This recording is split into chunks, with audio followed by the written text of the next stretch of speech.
2012 പഠനം പൂർത്തിയാക്കിയ നീരജ് തിവാരി ജോലിക്കായി ഒരുപാട് കഷ്ടപ്പെട്ടു.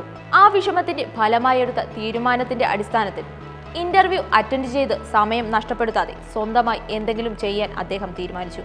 ഈ തീരുമാനം ഹൈടെക് ഹ്യൂമൻ ക്യാപിറ്റൽ ലിമിറ്റഡ് എന്ന സ്ഥാപനത്തിന്റെ തുടക്കമായി. ജോലി ലഭിക്കാത്തതിന്റെ നിരാശയിൽ ആരംഭിച്ച ഈ സംരംഭം പിന്നീട് അനേകം ആളുകൾക്ക് അവസരങ്ങൾ നൽകുന്ന കമ്പനിയായി മാറി. 10 ജീവനക്കാർക്കും 50,000 രൂപയുടെ പ്രാരംഭ മൂലധനമായി ഒരുക്കിയ നീരജ് ഒരുപാട് പ്രശ്നങ്ങൾ തുടക്കത്തിൽ നേരിട്ടു. കഠിനമായ മത്സരമുള്ള മേഖലയിൽ പുതിയ കമ്പനിയെ വിശ്വസിക്കാൻ ക്ലയന്റുകൾക്ക് ബുദ്ധിമുട്ടായിരുന്നു. എന്നിരുന്നാലും നീരജും അദ്ദേഹത്തിന്റെ ടീമും ഈ വെല്ലുവിളികളെ അവസരമായി മാറ്റി. ഗുണമേന്മയുള്ള സേവനം നൽകി സ്ഥാപനത്തിന് നല്ല പേരുണ്ടാക്കി.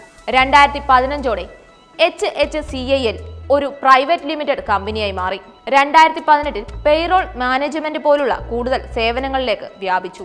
HHCIL സുരക്ഷാ പരിഹാരങ്ങൾ, സൗകര്യ സേവനങ്ങൾ, പേറോൾ മാനേജ്മെന്റ്, അഗ്നിസുരക്ഷാ പരിശീലനം, ഇലക്ട്രോണിക് പരിഹാരങ്ങൾ, കോർപ്പറേറ്റ് റിസ്ക് മാനേജ്മെന്റ് തുടങ്ങിയ സേവനങ്ങളാണ് കമ്പനി നൽകുന്നത്. 2023 ഒരു പൊതു ലിമിറ്റഡ് കമ്പനിയായി ഇത് മാറി.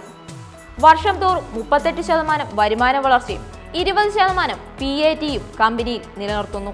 2027 മാർച്ചിൽ 1000 കോടി വരുമാന ലക്ഷ്യത്തോടെ പ്രവർത്തിക്കുകയാണ് കമ്പനി ഇപ്പോൾ.